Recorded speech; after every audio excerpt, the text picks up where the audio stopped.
Rule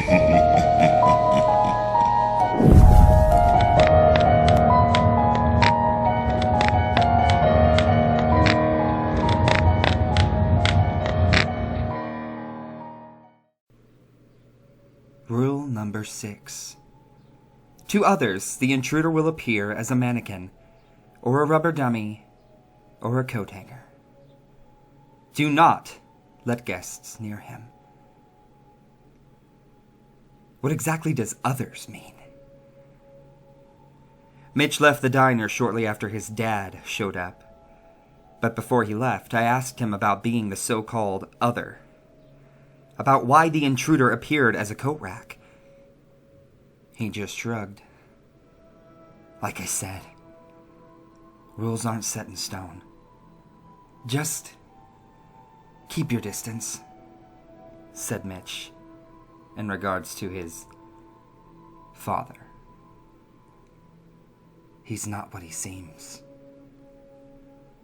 Meeting with Mitch revealed almost nothing, save for more unsettling questions. Why was his dad still alive? Why was his dad's bike parked in the driveway across the street? Was that even his dad? Was Mitch messing with me? Was the entity messing with both of us? Questions over questions over questions. Rising dread lurked beneath the surface of everything, like reality itself was nothing but a blanket draped over some unspeakable terror, a veil that might be torn away at any minute, any second. Highway 7 was emptier than usual. My blue 1993 Toyota hatchback reverberated with the drones of rubber against road. A red sun crept behind distant mountains. Shadows stretched longer as the day crawled westward. Against pastel pink skies, starling flocks moved like a singular hive mind. Driving always calmed me down. Before I owned a car, I used to go for these long, solitary hikes out in the mountain forests. There's something about constant motion. Outside. Alone. And peaceful. I was still committed to the rules, at least until I thought of something better. Regardless, my next priority would be to get somebody over. A guest who actually wanted to stay. Maybe I'd rent out the spare bedroom. Maybe I'd call up an old friend. Easier said than done, especially considering the pandemic. Either way, I needed to get a handle on this. Up ahead, parked on the side of the highway, the red Kawasaki motorcycle. I sped past before the image fully registered. Letting off the gas, I checked the rearview mirror. There it was. The red bike, about 200 feet back. I pulled over. Looked back over my shoulder. Only the bike was there. Shifting into reverse, I froze. What was I doing? Mitch specifically told me to keep my distance, but my curiosity...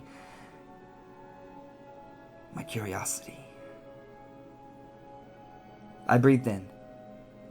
I exhaled. I shifted back into forward and stared out into the empty highway ahead, stretching out into the horizon. Just go home, I thought. Go home, sleep. But I didn't listen.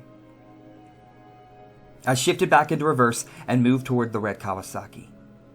Lurching to a stop about 10 feet away, I stepped outside, squinting as rising plumes of dust stung my eyes. There sat the bike, kickstand out, keys still in the ignition, helmet sat on the driver's seat. I'm no mechanic, but the air smelt like engine trouble. I glanced around. The highway shoulder went out for about 20 feet, then cut down into grassy fields. About 50 feet down, someone sat at the edge of the shoulder.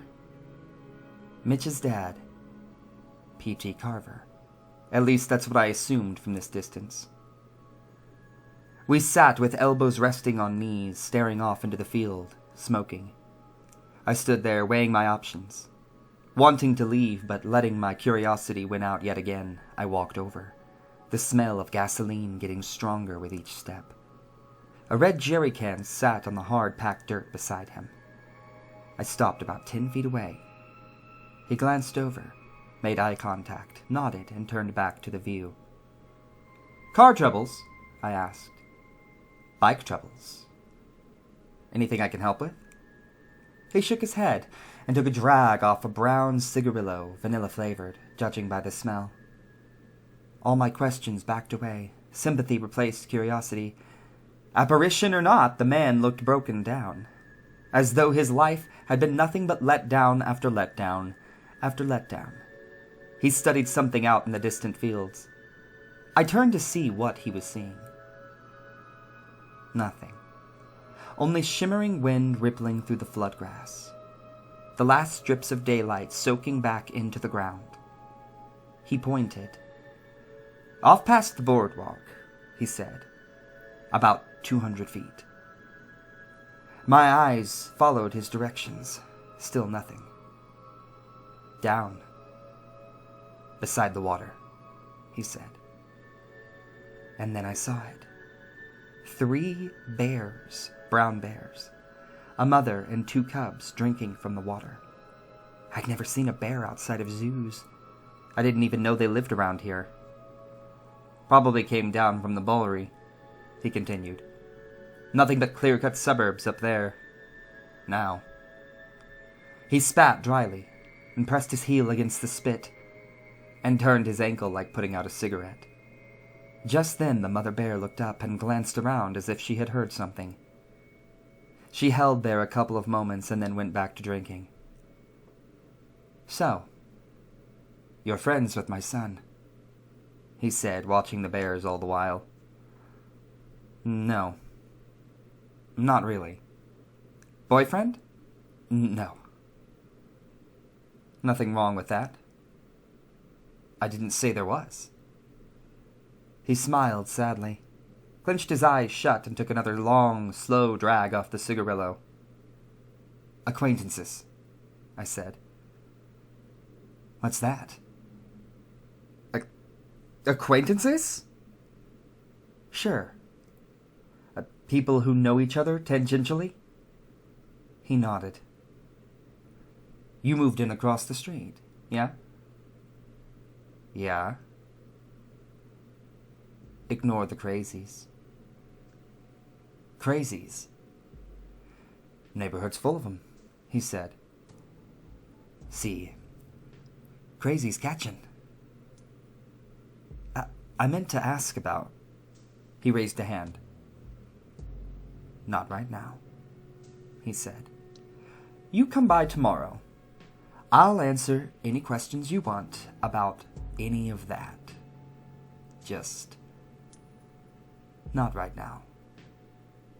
He motioned toward the horizon, as if it were the only moment of peace he had seen in years. I nodded. He smiled warmly, took one last drag, and pressed the cigarillo down against the hard-packed dirt beside him, twisting it there until it went cold. Wiping ash-stained fingers onto his brown leather jacket, he took a deep breath, exhaled, and pushed up to standing. He produced another cigarillo and offered it to me. I shook my head. "Just quit," I said. He shrugged, lit up, took a drag, and exhaled more vanilla-flavored smoke. "You know what to do when you run into Baloo?" he said. "Baloo?" He blinked disappointed surprise. "Grizzly. Up close? Throw your hands up. Make a lot of noise, yell," I said, half remembering something from grade school. Yeah. That's a good way to end up with your head viced between bear jaws. Pulling another drag, he exhaled the smoke out through his nostrils. "You run into one up close." He paused. "Just talk to her. Like you're doing here. Pretend she's an old friend or something. Long time, been a while. Tell her about your day, ask her how she's been. His cold blue eyes filled with memories, drifting back and forth across the distant horizon as he spoke. All the while, you keep backing up. Slow-like. Slow as you can manage. Not slow like you're trying to leave, slow like, we both happen to be going in the same direction? How about that? He looked at me directly. Know the difference? I nodded. He turned back. 9 times out of 10, if she hasn't outright mauled you already, she'll follow. Curious. You just keep backing up, keep talking. His jaw tensed up and then relaxed. When you got about 15, 20 feet between you, take off your backpack or your hat, whatever. He looked down at the dirt. Place that on the ground. She'll stop and see what's that. Sniffing, prodding. You back up faster now, but not by much. Again, he looked directly at me. You see, the trick is to accept the fact that you're scared shitless. Accept that your head's trying to lie to you, begging you to run, whispering every song in the Bible. You can do this, you can fight, you can run. He waved his hand as if to say, and so on. But you let that fear take control. He snapped his fingers with surprising loudness. That's it. He looked away. Flicked his cigarillo straight down. Stomped it out and spat. Instead, you tell yourself, God damn, I'm really scared right now. You take that, and whatever else is on your mind, and you set it aside. Don't push it away, don't forget it, just set it aside and focus on breathing instead. Focus on backing up, one foot after another, no shortcuts. He trailed off into silence. Soon enough, she'll lose interest and wander off. He met my eyes again. Usually. But if Baloo wants a fight, you go for the eyes. He shrugged. At least you'll go down fighting. A few long seconds passed until I realized he was finished. Thank you? I said, not really sure what else to say. I turned back to the field, the family of bears gone now. He chuckled softly and stepped back. Look, you have any questions about any of this haunting business? He met my eyes. You know where I live. Come on over. I nodded, still unsure if he was a puppet, apparition, real, or some combination of the three. I'll just tell you straight up. Don't take anything the neighbors say seriously. Especially fucking Howie. Sure, I said, turning back to my car. One more thing. He squat down, picked up the red jerry can, and shook it. Empty. The nearest gas pump was about 3 miles out. I brought the jerry can back full, and we drove home in the same direction. Despite my reservations, I liked PT. He reminded me of my old man. Rest in peace. Still, I didn't know who to believe, and I couldn't shake the way his eyes moved outside the diner, like somebody had crawled into his mind and then taken a quick look around. Maybe I was paranoid. Maybe I was seeing things, but no amount of paranoia explained the coat rack in the basement, which, first thing tomorrow morning, is what I meant to ask him about. I pulled up into my driveway and sat there a good moment before stepping out. Orange streetlights bounced over wet asphalt. A small gray dot of a cat or raccoon shimmied down a neighbor's fence and slinked across the fresh-cut lawn. The house across the street was dark, and the driveway was empty. No red bike. Maybe PT took a different route back. I stepped inside and pulled the door shut behind me. When I saw the basement door, the weight of everything suddenly came crashing back. The building dread of my bizarre predicament. The door was shut, yet almost pleading with me to open it, silently begging me to check and see if the coat rack was still there, see how much further along it was. Turning away, I went for the kitchen, but I stopped in the living room and looked back over my shoulder. Fuck it. Might as well get this over with. I spun around, marched over, yanked the door open, and flicked on the light. Taking a deep, slow breath, I stepped forward, one step at a time. And my foot slipped. I tripped forward 7 quick steps and tumbled over headfirst into the corner. Throbbing pain shot up my left leg. My shin was snapped. Turning left at a sickening 90-degree angle, the bone inside pushed up against my skin like a swollen cyst. I almost puked at the sight. Fuck! I hissed, gritting my teeth and pushing back into the corner as the long, dark hallway stretched out before me. I couldn't stand. I couldn't even reach the second light. I couldn't think. Thankfully, I was in too much shock to fully appreciate the rising pain, for now. I clenched my eyes shut, breathed in, breathed out, adrenaline pushing me into a state of calm. I opened my eyes. Everything was suddenly brighter now. My vision was adjusting, but the hallway was still clouded by shadow. I pulled out my phone, turned up the screen to maximum brightness, and shone it down the hallway. The coat rack was still there, but closer now. About 5 feet closer, I guessed.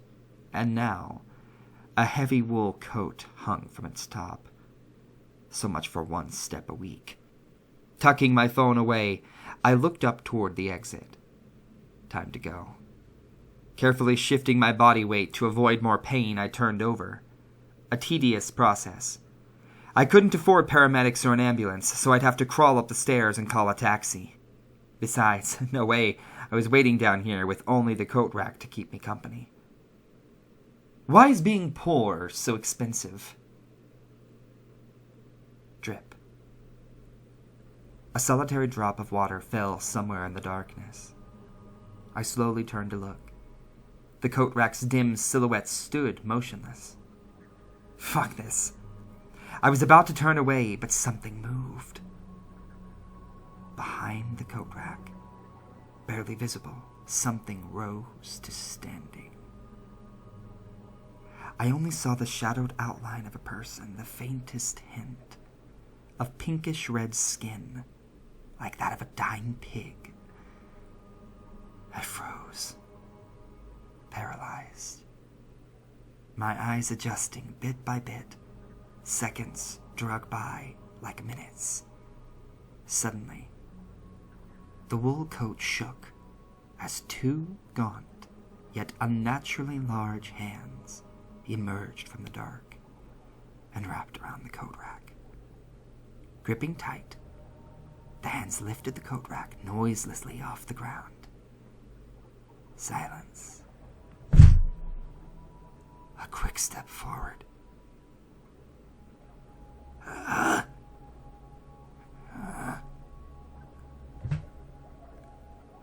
As though it took great effort.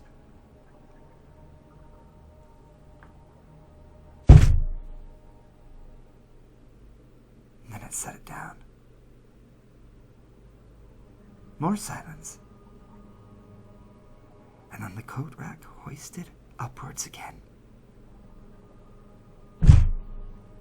And another quick step forward.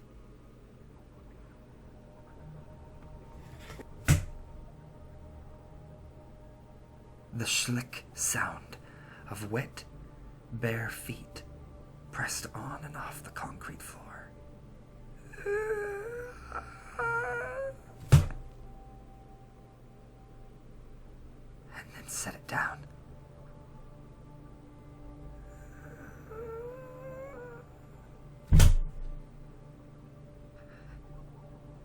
There was almost a hypnotizing, percussive rhythm to it, like a strange, dissonant song.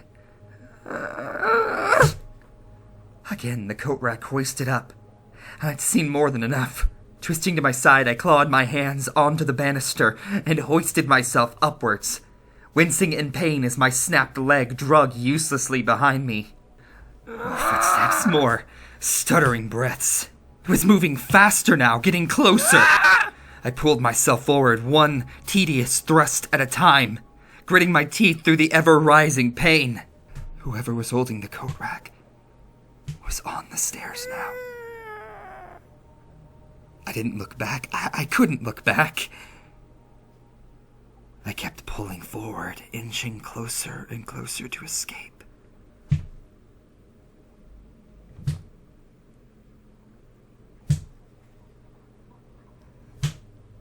All the while, a terrible image burning into my head. The image of long, ever-stretching arms with pig-colored skin sliding up the stairs, reaching for my shins. Inching closer and closer, until I gripped the door frame with both hands and launched myself forward. Lurching into the upstairs, I spun around and kicked the door with my good leg. It slammed shut with satisfying finality. Foot on the door, catching my breath, I listened. Listened for the slightest movement below. Seconds went by, then minutes. Nothing. My racing thoughts finally steadied. Close fucking call. Time to barricade the door.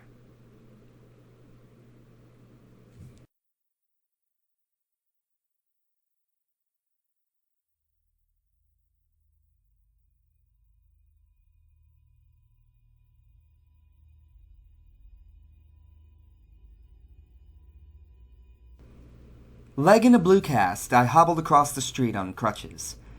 49 hours had passed since I fell down the stairs and saw the intruder in the basement. Or at least, saw his hands. Regardless, enough was enough. I needed a concrete plan and concrete answers to deal with this.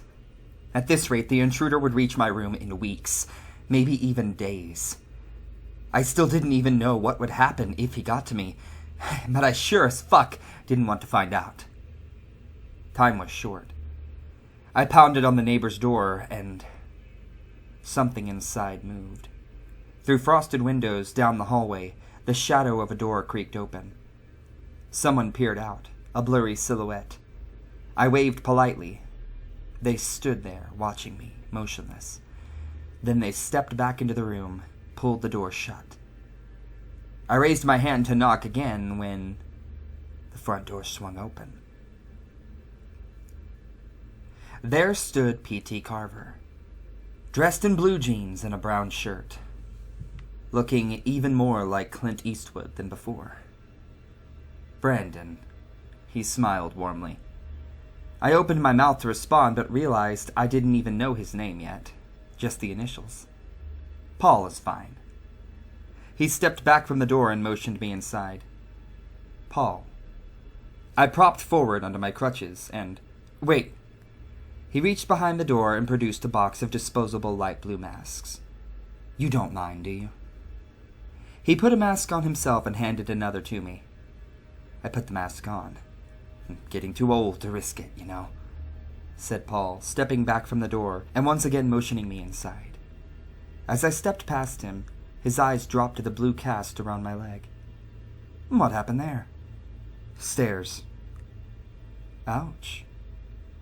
He shut the door. Despite the sunny day outside, it was dark in here. All the blinds were pulled shut and everything was cast in shadow, save for a couple of low-energy desk lights and thin beams of intruding sunlight. I looked around, my eyes adjusting.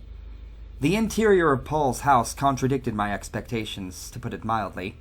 It felt like an old Wall Street corner office, fancy stuff, gold brass light fixtures in the ceiling, varnished oak walls with ornate patterns carved into the crowning, expensive-looking, moody Renaissance paintings up on the walls. Never judge a house by its cover, I guess. There was no upstairs, only the first floor, a couple of bedrooms, and a door that led to what I assumed was a basement. A long hallway led to the back of the house, and I noticed the room which someone peered out from. The door was still shut. The air smelled like tobacco and vanilla. Not a bad smell, at least not to me. Tobacco scent always reminded me of my dad's house, back when I was a kid and still somewhat happy. I kicked off my shoes and pressed my sock-covered feet against the floor.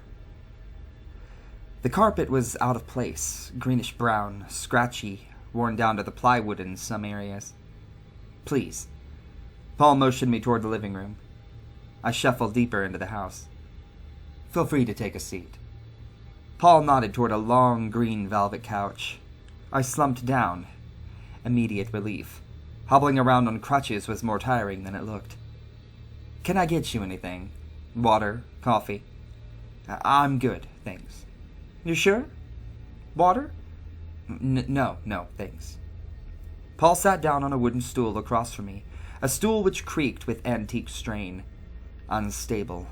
Crossing his legs, he leaned against the wall, studying me like a therapist studied a client. "So?" I took a deep breath and exhaled.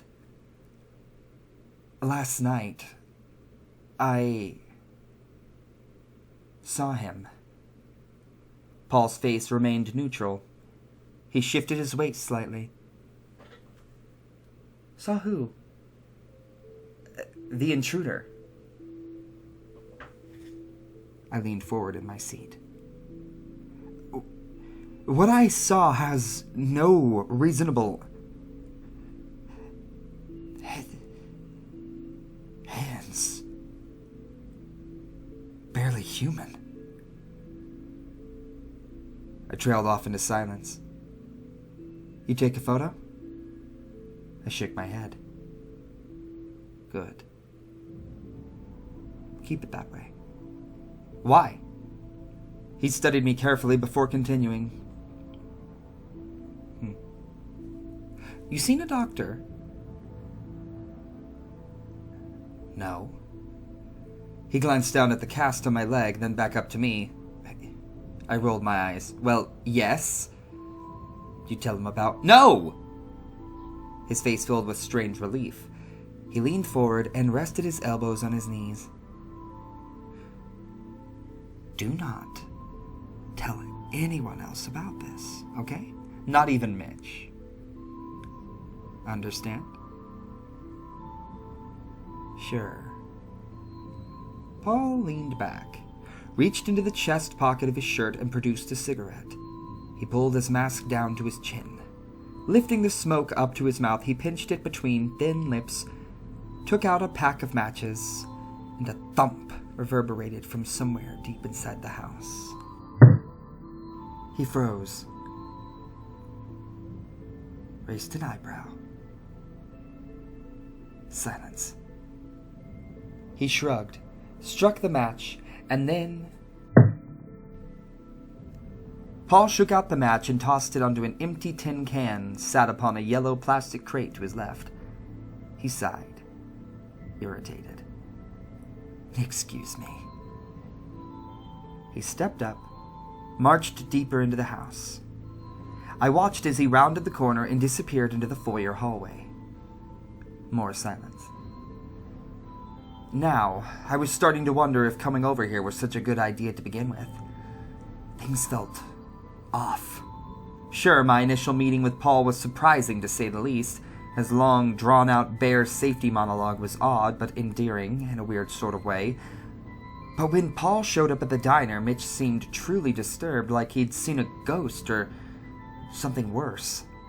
Either way, I just wanted answers, and hopefully Paul would give me that. Hopefully. Right then, the sound of a door clicked open in the foyer hallway. It clicked shut. The faintest hint of a smell wafted into the room.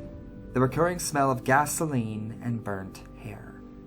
So subtle it might have even been imagined.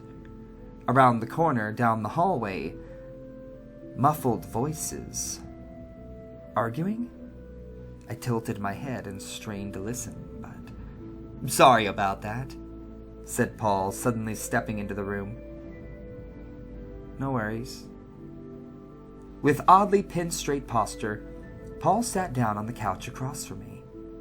A brown velvet couch with old-timey drawings of farms and ducks that reminded me of a sofa at my grandma's house. Probably the exact couch you're imagining right now. The same couch I slept on after Dad's funeral. Only I didn't really sleep. I just lay on my back staring at the ceiling, thinking, so that's it, huh? You stop existing and now everybody gets together and eats coleslaw and leftover turkey, and that's it. Seems a little anticlimactic. So you want answers, huh? Paul struck up another match. He lit up the cigarette and finally took a slow, satisfied drag. He exhaled. The smoke lingered around him for a moment, then slowly drifted back toward the dining room, passing through beams of derelict sunlight. "Why does Mitch think you're dead?" Paul nodded, expecting the question. Reaching over the side of the couch, he tapped the cigarette with his pointer finger. Small bits of glowing ash broke off and tumbled down into the tin can. "Back when Mitch and Evelyn, his sister, were kids, I had some, pretty serious health issues. Still do, full disclosure, but I'm medicated now, and it helps." He lifted the cigarette to take another drag, but stopped short, remembering something. He lowered it. "After my parents passed away, I started to believe something was stalking me, toying with me." He shifted uncomfortably in his seat.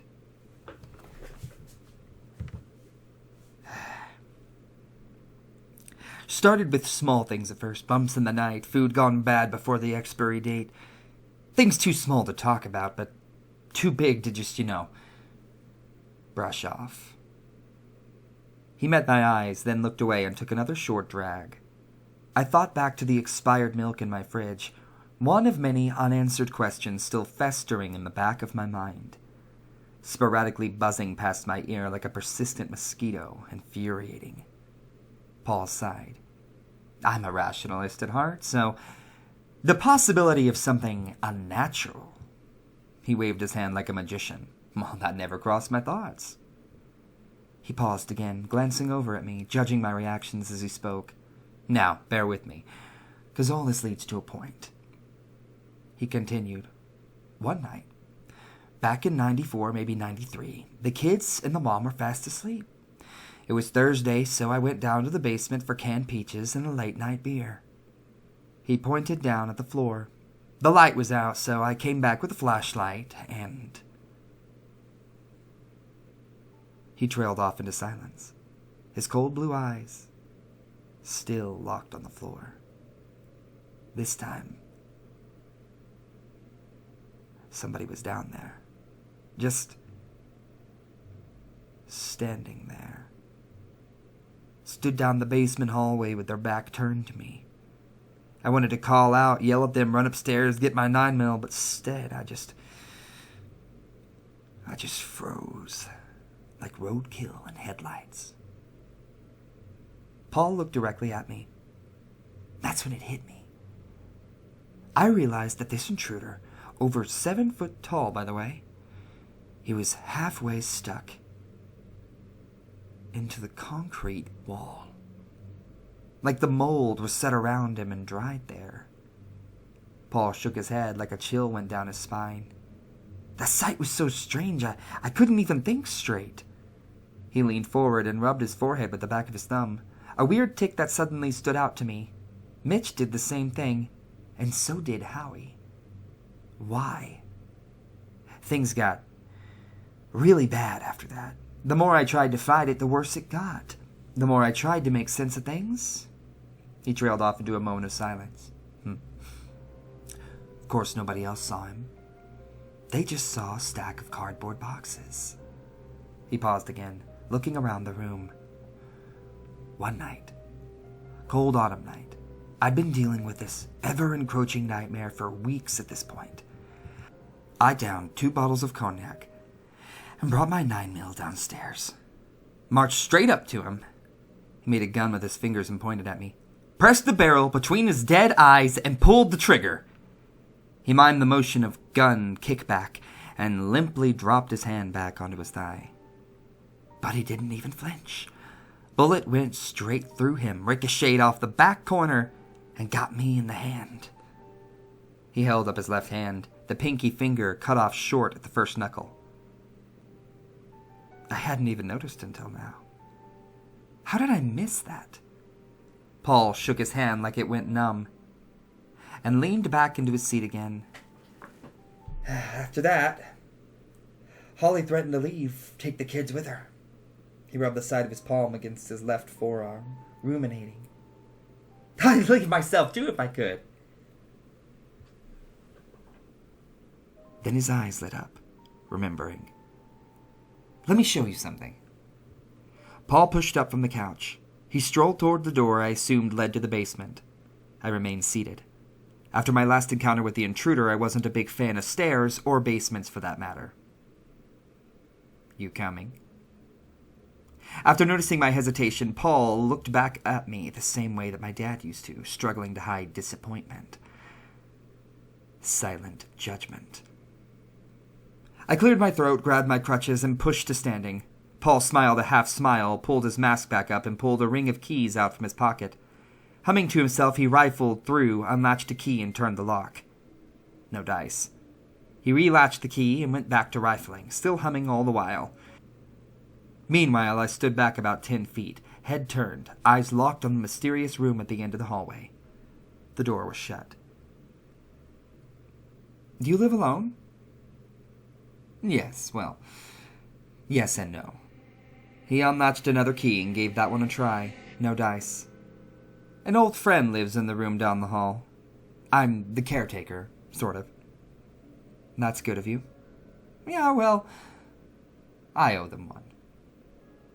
I considered asking more, asking if they were a guest keeping the intruder at bay, but something told me to keep it to myself. Paul huffed, unlatching a third key from the ring, holding it up to his face. He studied it like a jeweler studies a suspect diamond. He brought it down to the lock, pushed it in, and turned. Finally, the door clicked open. Third time's the... Paul looked around, searching for words, the same way Howie did. Shaking his head, he tucked away the key and stepped back into the dark. He flicked the light on.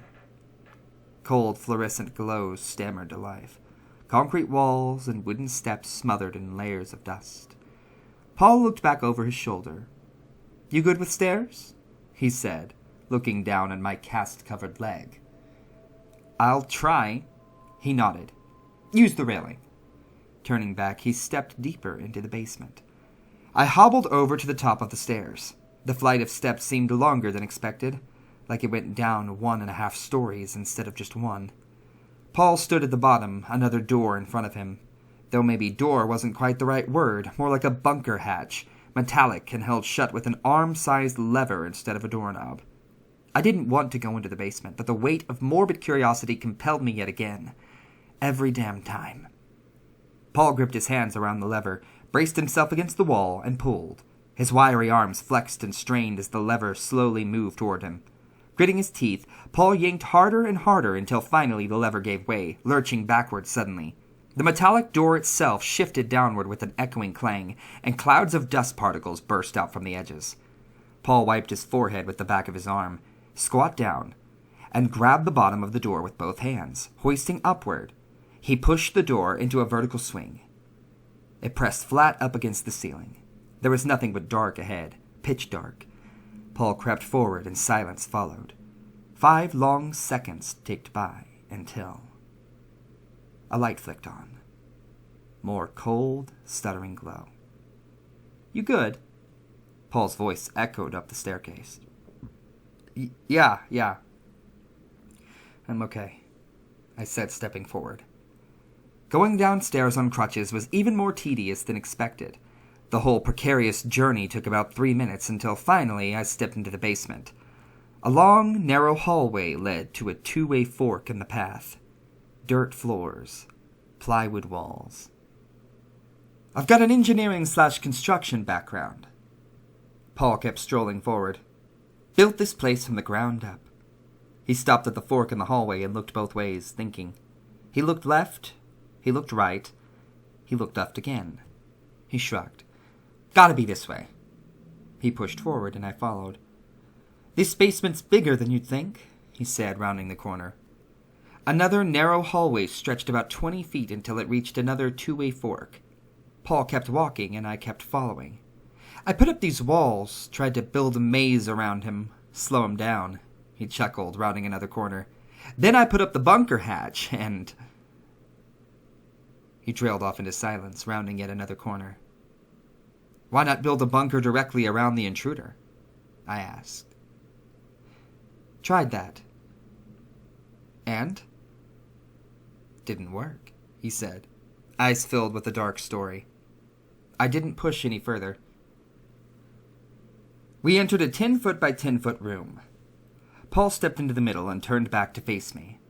This, my friend, is the construction of a former madman. He looked around, taking it all in. Holly left me halfway into me building it. He shook his head and spat on the ground. I don't blame her. He looked directly at me. Look, kid. He paused. You want all this to go away? You want to stop having these encounters? Work on yourself. I blinked. Are you kidding me? Half shrugging, he continued. I know how it sounds, but after Holly took the kids and left, it really kicked me into gear. I stopped drinking, I got help, professional help, started taking meds, the right meds, and sure enough, all of this went away. No more man in the basement, no more altered reality bullshit. I know it's the last thing you want to hear, but this thing, it's all in your head. Or at least, it's mostly in your head. You don't think it's a little odd that my hallucinations match yours? Paul nodded understandingly. What do you think set all this off? I shook my head. The note, Paul sighed. The note my son, well-meaning though he was, left on your doorstep? I just wanted to leave now. I was tired. Everything was contradicting itself. Have you ever heard of a tulpa? He reached forward and placed his hand onto my shoulder. I didn't respond. I just stood there, staring at him blankly, leaning forwards on my crutches. Tulpas, Paul continued, are these things that don't exist until you believe they exist. And the more you believe they exist, the more they exist. And the more they exist, the more they can fuck with you. If I wasn't so tired, I would have laughed. Okay? Look, I'm not saying that's what this is, but it might be what this is. Sure, Mitch, bless him, he still thinks it's all real. Thinks it got me years back. Thinks it's controlling me now, using me to trick others into worshipping it or something. He smiled sadly. It's a different story every time. Paul shook his head. All I can say is this. It's only as real as you let it be, and the only way to stop it is to figure out what's wrong with your life and fix it. Something upstairs moved. 3 quick, staggering footsteps. Paul glanced up at the ceiling, then back to me. Ignore the intruder, and follow the rules until you fixed your life, or until you stop believing it. And then, you take that coat rack out past city limits, douse it in gasoline, and burn it. Okay? Okay, I said noncommittally. Finally, he pulled his hand off my shoulder. You need help with anything. I'm always here. You got booze problems, money problems, life problems, anything, he said. His eyes filled with sincerity. This thing, it really messes with your head. Makes it hard to know who you can trust, you know. It makes it feel like it's almost jumping in and out of people that you know, controlling them. Oh, but that's all in your head. His tone was shifting now, almost sounding excited. Part of me wondered if the intruder was controlling him right now, deriving twisted pleasure out of messing with me. But I shook off the thought and... Another thump upstairs, but this time Paul acted like he didn't hear it. I should go, I said, stepping backward. Sure, kid, said Paul, again almost talking to me like I was his son. I turned around, and as fast as I could without tripping, I crutched my way out of the basement maze, up the stairs, and out the front door. Stepping out of Paul's house, I took a deep breath of fresh air. It felt like getting rescued from drowning. I exhaled relief. At this point, I didn't trust Paul or Mitch or even Howie, for that matter. Nothing was stable, and everything was getting worse. I hobbled back across the street, and my phone buzzed to life. I stopped in the middle of the road, pulled it out, and flicked on the screen. Squinting, I held it up to my face. 27 missed calls. Mitch Carver. Of course.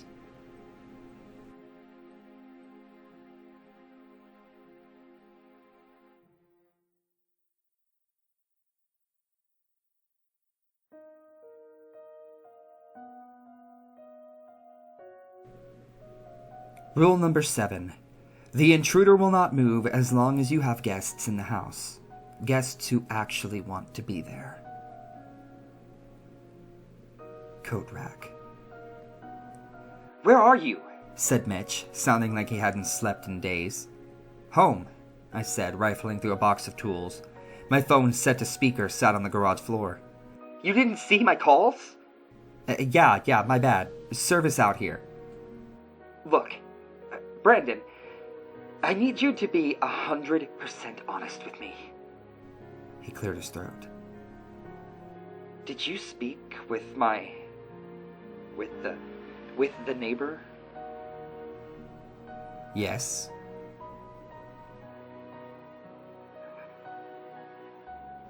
A long, draining silence followed, and then Mitch ended the call. Shaking my head, I went back to searching for tools. Right now, I didn't have time to worry about Mitch. First, I needed to barricade the basement door. Second, I needed to call every single person in my contact list and offer them the spare bedroom, rent-free. Digging through a tangled mess of tools, my hand finally gripped around a familiar smooth wooden handle. Out from the box, I pulled a hammer. Bingo. Resting on a single crutch, I stood at the basement door, pounding nail after nail into scraps of 2x4s and whatever else I could find. Unlike Paul, I didn't have the knowledge or the resources to build an apocalyptic bunker door, so this makeshift zombie defense would have to do for now. Hammering away faster and faster, I once again fell into a strange calm, a meditative peace that filled every breath with purpose, and... Fuck! My hand slipped. The hammer slammed into my pointer finger and throbbing pain shot up my arm. Cursing through my teeth, I clenched my hand tight. The hammer fell to the floor and dented head first into the hardwood. Fucking idiot! Fucking idiot! Stupid fucking idiot! My thoughts exploded into a tirade of self-abusive screaming. A few seconds went by, and the pain numbed. My thoughts cleared. I took in 3 slow breaths and squat down to pick up the hammer. And froze. Through the bottom crack of the door, the basement light was on. I honestly couldn't remember if I turned it off or not, but the light being on didn't bother me. Not anymore. Not after everything I had seen. No. What bothered me was the dark shadow stood on the other side of the door, flanked by orange glow. The sound of breathing. Barely audible. but unmistakable, labored, strained and rattling like an empty bottle of spray paint. Suddenly, the door strained forward slightly, as if hands pressed against the other side. Breathing deep, I gripped my hand around the hammer and rose to standing. I turned my head and pressed my ears flat against the door, listening. The intruder was whispering. He gasped, quick and stuttering, labored breathing, continuing all the while, almost as if there were two separate voices. It was repeating my earlier thoughts aloud, right down to every random intrusion. Into the floor, lights, turn them off. Whispering continued. Stop breathing, think, breathing. Now, code rack, basement, into the floor, didn't. I'd heard enough. I stepped back, shook my hand out, lined up another nail, and hammered away. It's not real, I told myself. It's all in your head. Finally, I slammed the last nail into the last board. I took 4 steps back and marveled at my ramshackle creation. It wasn't pretty, but it got the job done. My eyes flicked involuntarily to the bottom of the door. The light was off. No more whispering. Thank God. Wiping my forehead, I turned back toward the living room and slumped onto the couch. I took out my phone and pulled open my contact list. Time to find a willing guest. 2 hours later, dialing number after number, straight to voicemail after straight to voicemail, and not a single bite. Coat rack. Only one person actually answered, a roommate from college. I'd be more than down, he said, but I'm up in Canada now. Of course. Maybe I'd have to put an ad up on Craigslist. Fuck. I tucked my phone away, just about ready to give up, when 3 small knocks at the door. I already knew who it was. Pushing up from the couch, I grabbed my crutches, marched across the room, and pulled open the door. Hey, Brandon. There stood Howie. Dressed in a red sweater, red jeans, and wearing a green backpack. Looking a little less chipper than usual. Hey, Howie, I said, trying my best to act normal, despite the fact a living nightmare stood behind the basement door mere feet away. Howie, despite all his quirks, was a sight for sore eyes. Sure, I didn't trust him, but at least he wasn't Mitch or Paul. This is kinda awkward, but I'm wondering if I could crash here for a couple of days, he said. I could sleep on the couch, pay rent, whatever, no worries if not. He shrugged. I looked back over my shoulder, then back to Howie. Sure. Immediately, he pushed past me, strolled across the room, threw his backpack on the floor, plopped down on the living room couch, and kicked up his feet. What's with the door? He said, pointing at the barricaded basement. Pulling the front door shut, I stepped forward. It's an art project. I lied, replacing the doorframe soon anyways. Huh, said Howie, clearly not buying it. Carver kid been bothering you still? No. I lied again. No man in the basement corner yet? Said Howie, chuckling. Heh. No. That's good, said Howie, turning back to the TV. Where's the remote? Howie's sudden arrival was suspiciously convenient at best and outright malicious at worst, but right now I didn't have time to think about that. If the rules held, his being here would at least buy me some time to figure out how to stop all of this. Maybe I'd sell the house. Maybe I'd defer ownership back to the bank, but judging by the no third parties rule, I doubted either of those would actually work. So far, the only people who knew about the intruder were Mitch and his father, and according to Mitch, he didn't count as a third party because he already believed, but Paul, his father. That part was getting to me. Something was missing. Paul's whole fix your life, fix your problems spiel bothered me, but there was something else. Something else that bothered me more, and I didn't know what it was. Like that feeling you get when you're about to leave home and you know you've left something important behind. like an unscratchable itch. I offered Howie the spare room, but he preferred the couch. I didn't fight him on it. I wanted to keep him here as long as possible. Didn't even ask why he needed to stay. It was kind of nice to not be alone in the house for once, even with Howie. At 9:30, Howie fell asleep watching Jeopardy reruns. I muted the television and went upstairs. Tomorrow I would plan my next steps, but right now I needed to sleep. I climbed into bed and flicked the light off. A bump in the night snapped me awake. A heavy thud, like somebody hit their fist against a wall. I checked the time. 2:58 a.m.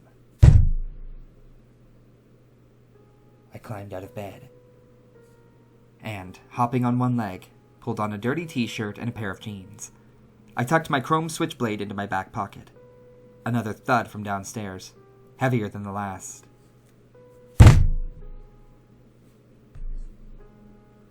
What was Howie going to say about this? I grabbed my crutches, carefully moved down the stairs, and peered into the living room. The blue glow of muted television cast over everything. Howie was still asleep on the couch. The basement door shook this time, like somebody had slammed their forehead against it. I backstepped away, deeper into the living room. Howie was still out like a rock. Heavy sleeper. Okay. I told myself to breathe. Remember the rule. Barricading the door will slow him down, but it'll be loud. That's all this was. I'll put in some earplugs and blast white noise and fall asleep. Turning back towards the kitchen, I stepped across the room as quiet as possible. Last thing I wanted was for Howie to wake up and start asking more questions. This time, the hardwood floors beneath my feet shook. I froze. My eyes drifted back to Howie, still asleep. His face motionless, serene almost. I turned back for the kitchen. Either Howie was the world's heaviest sleeper, or he couldn't hear the sounds at all. Stepping into the kitchen, Brandon? A small muffled voice called out from behind the door. I looked back over my shoulders towards the basement door. Brandon? The voice repeated, slightly deeper now. I turned around and faced it head on. Brandon? From behind the basement door, the voice, strained, sympathetic. Brandon? The voice repeated my name again and again, each time sounding completely different, like a slot machine shuffling through different tones until it hit the right one. You in there? It was getting familiar now. You okay?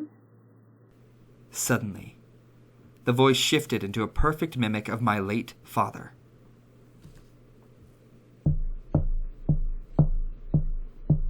Gently knocking, the same way my father did to my bedroom door after Zach, my best friend and only childhood friend, had died.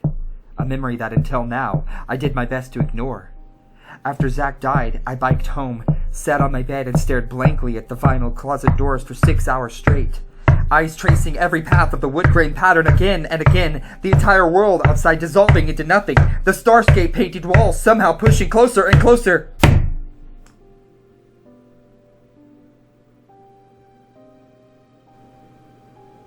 I'm here if you need to talk, kid. My father called out one last time. For a second, I forgot it was the intruder speaking. For a second, I actually believed it was Dad there, gently knocking on the basement door. Silence. Lingering silence stretched on for minutes while I just stood there, barely breathing, eyes locked on the basement door, paralyzed. And finally,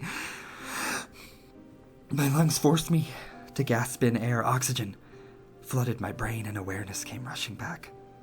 I looked around. On TV played a silent infomercial about some vegetable blender thing, and Howie was still fast asleep.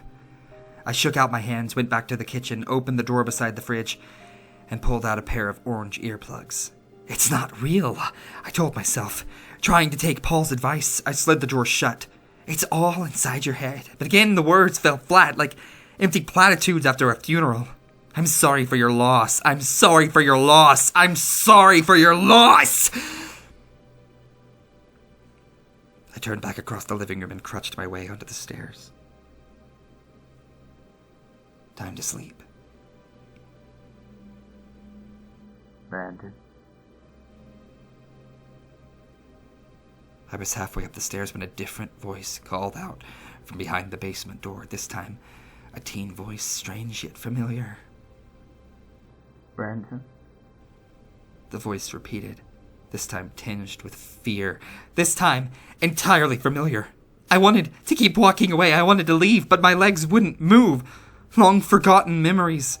Rushing back memories of Zach. Memories I ignored and shoved away because it was easier to pretend that they never happened. It was easier to do everything in my power to ignore the dread than to face it head on. It was easier to pretend he never existed. Brandon. Help. Zach's voice quivered, terrified. Something's down here. Brandon. Brandon. The door shook. Zach whimpered, the fear in his voice growing each time he spoke. He pulled at the handle again, harder this time. Brandon, please open the door. He banged a fist against it. Brandon, I'm sorry.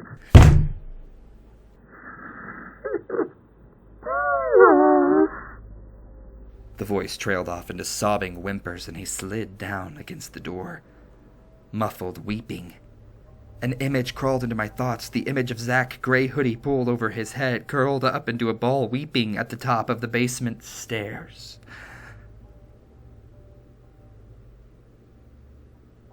Silence.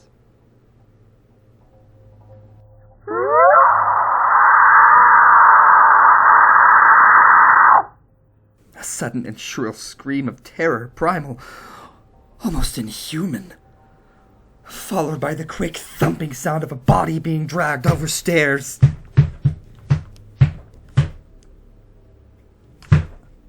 Dragged downstairs, down the hallway, into the rec room, kicking and screaming and begging, up from the basement, echoing through a vent in the wall next to my ear. I'm sorry. Another voice. Not Zach's voice. Not my father's voice. A voice I didn't recognize. Panicked and remorseful. I'm sorry. I'm sorry, Zach. Zach, I'm sorry. I can't. I don't.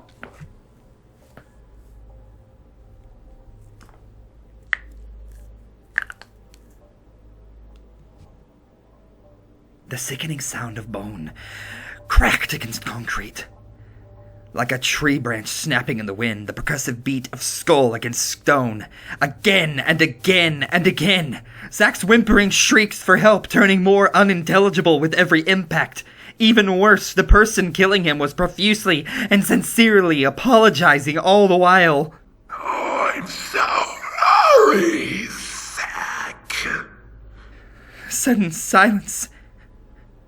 5 seconds or 5 minutes. I didn't know. Not Zach's voice. Not my father's voice. The voice of who I assumed was the intruder, crying. Almost sobbing. Oh, no. Oh, God. I'm sorry. I'm so sorry. It wailed with unimaginable guilt. And then I heard it drop to its knees and fall to its side and curl up into a ball and trail off into pitiful, whimpering sorrow.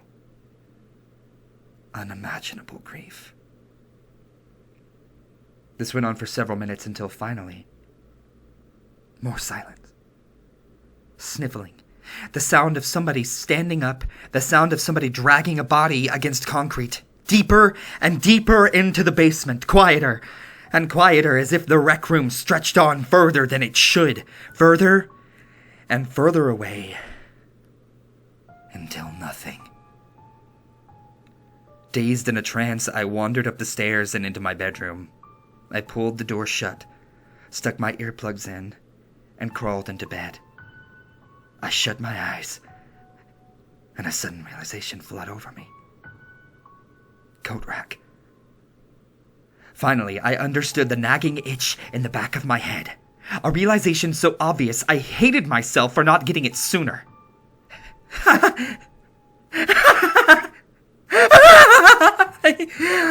I burst into laughter, not happy laughter, not funny laughter.